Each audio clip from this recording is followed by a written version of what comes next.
El aprendizaje es un cambio relativamente permanente en el comportamiento que refleja una adquisición de conocimientos o habilidades a través de la experiencia y puede incluir el estudio, la instrucción, la observación o la práctica.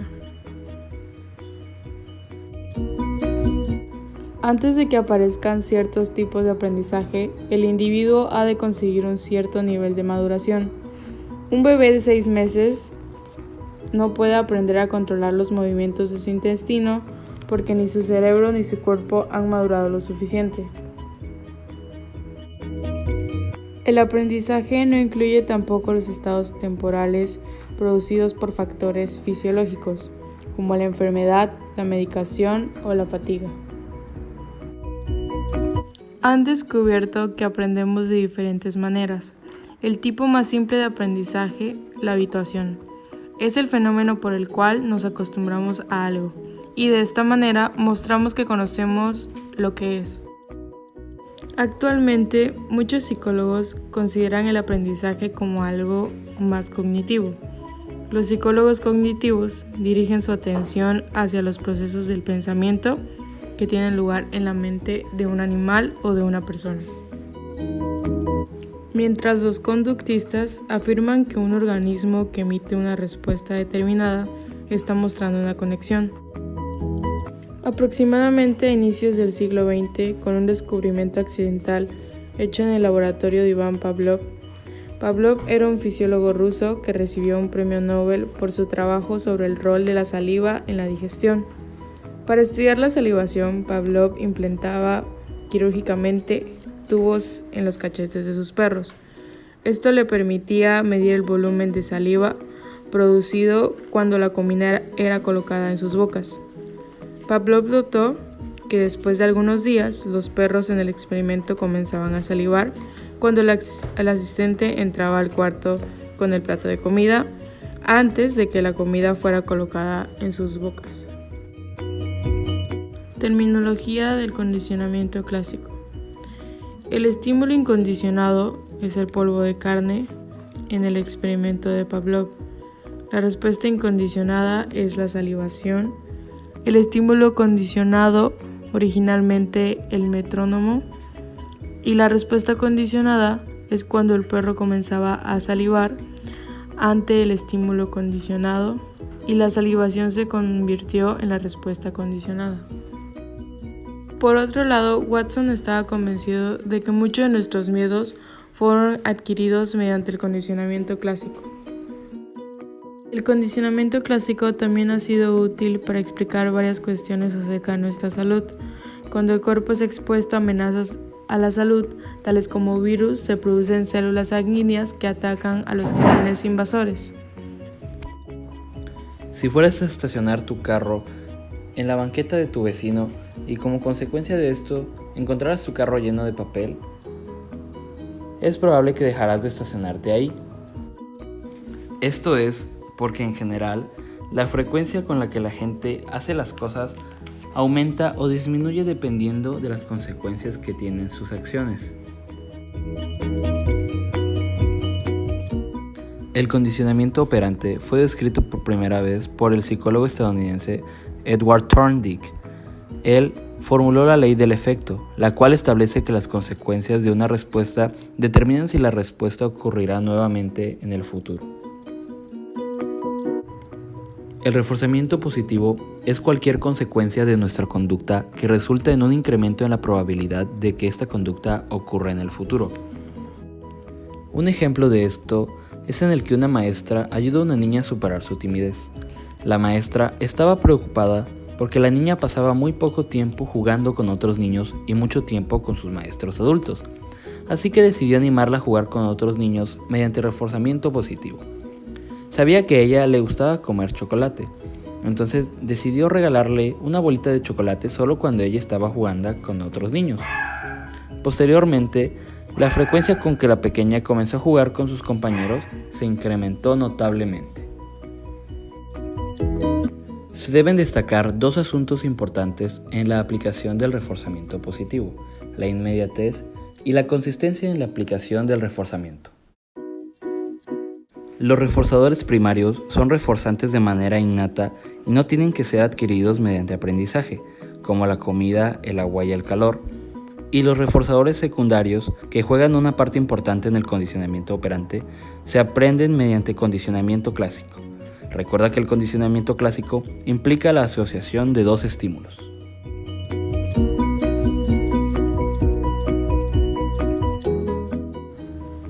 Programa de razón fija. Programa de reforzamiento en que el reforzador se da solamente después de un número específico de respuestas. En este ejemplo, la niña Karen le van a dar una galleta siempre y cuando tenga 2 palomitas, que es al responder correctamente 2 preguntas. Este programa genera una tasa razonablemente alta de respuestas debido a que se requieren muchas respuestas para recibir el reforzador y por lo general hay una pausa después de cada reforzador que es obtenido. Programa de razón variable. Programa de reforzamiento en que el reforzador se concede solo después de que se ha obtenido un número variable de respuestas. Por ejemplo, este vendedor está buscando vender unos zapatos. Sin embargo, no sabe en qué número de cliente será que podrá hacer su venta. En este caso, fue a la tercera persona que llegó a visitarlo. Y es así como se demuestra que este programa es muy útil.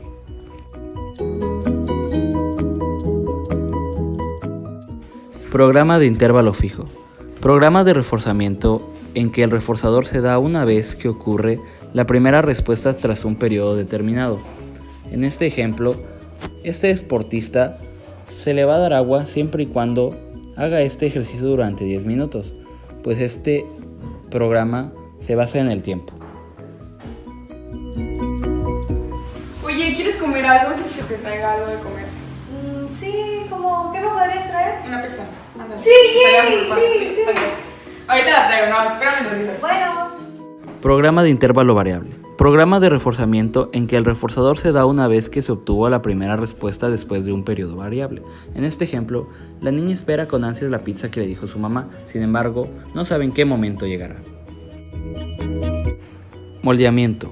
Estrategia en la que se refuerzan positivamente conductas que son sucesivamente más similares a las conductas deseadas. En este caso, la madre refuerza a su niño con un buen abrazo cuando éste levanta su ropa, y así es probable que este niño lo haga con mayor frecuencia, pues se siente bien al hacerlo.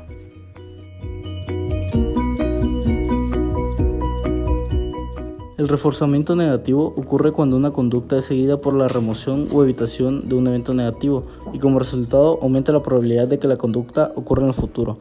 Imagina que el vecino del apartamento de al lado pone tan alto su estéreo que te mantiene despierto todas las noches de esa semana.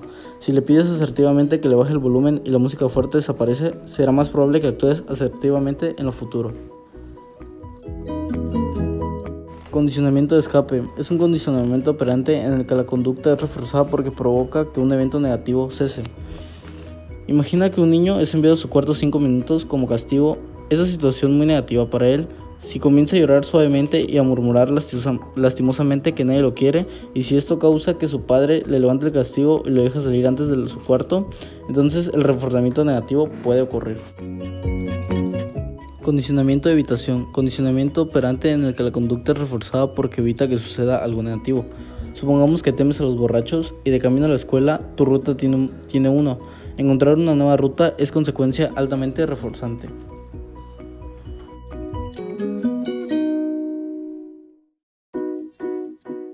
Castigo. Es consecuencia negativa de la conducta, que lleva a una disminución en la frecuencia de la conducta que lo produjo. Por ejemplo, si compras un juego nuevo de sartenes y ollas con mangos de metal y tomas un sartén caliente sin ponerte un guante o algo que proteja tu mano, seguramente ocurrirá una consecuencia negativa y tal vez no volverás a intentar tomar tus nuevos sartenes de esta forma.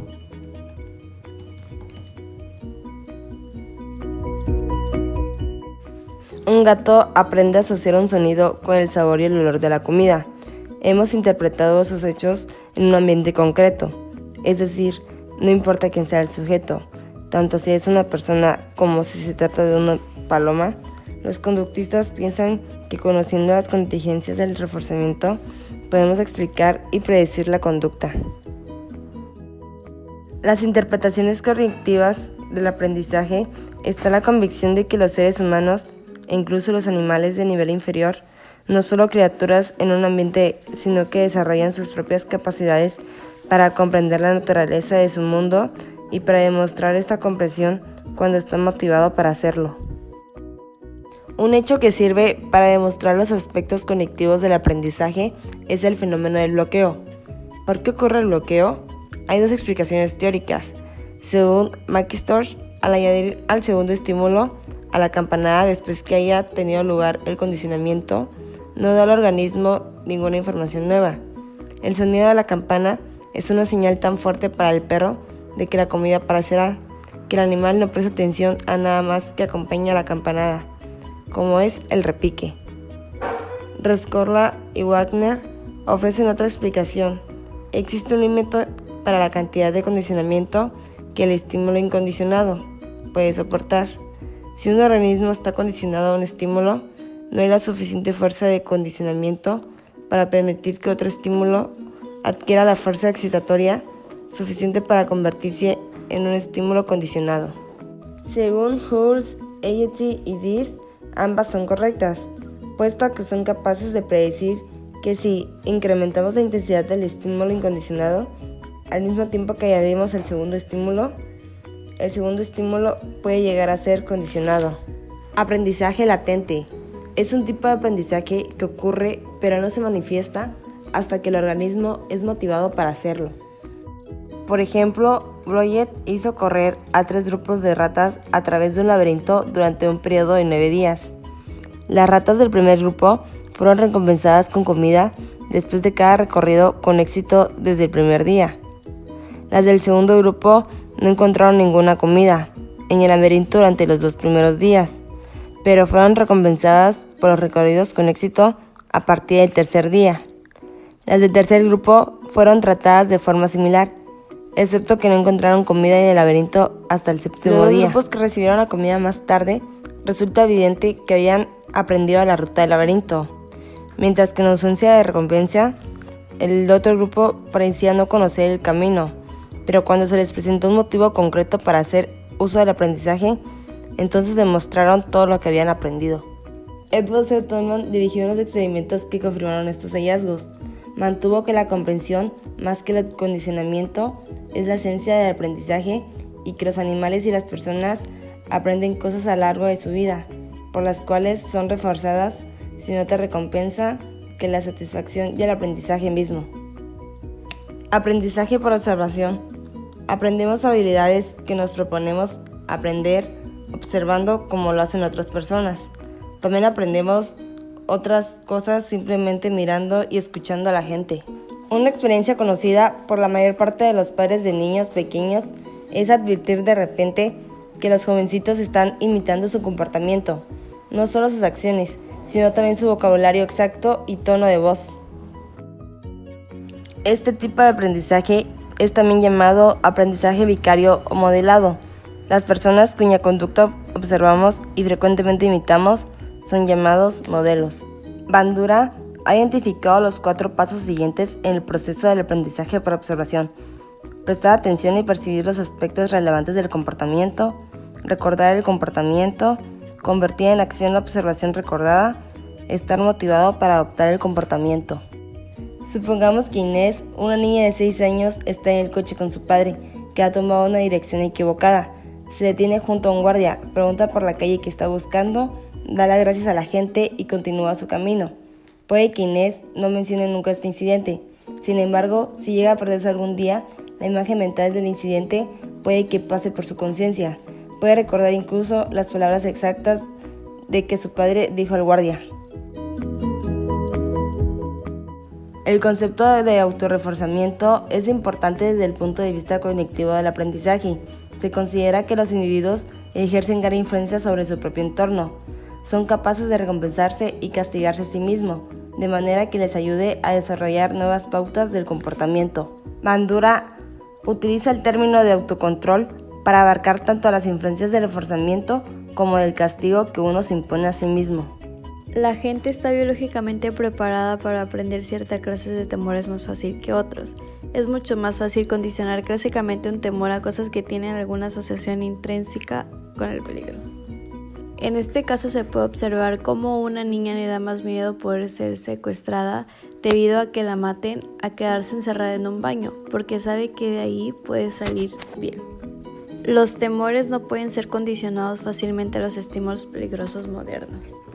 La investigación de Susa Mineka y sus colegas de la universidad muestra que la preparación biológica para aprender a temer algunas cosas más fácil que otras se aplica también en el caso de aprendizaje de temores mediante modelamiento.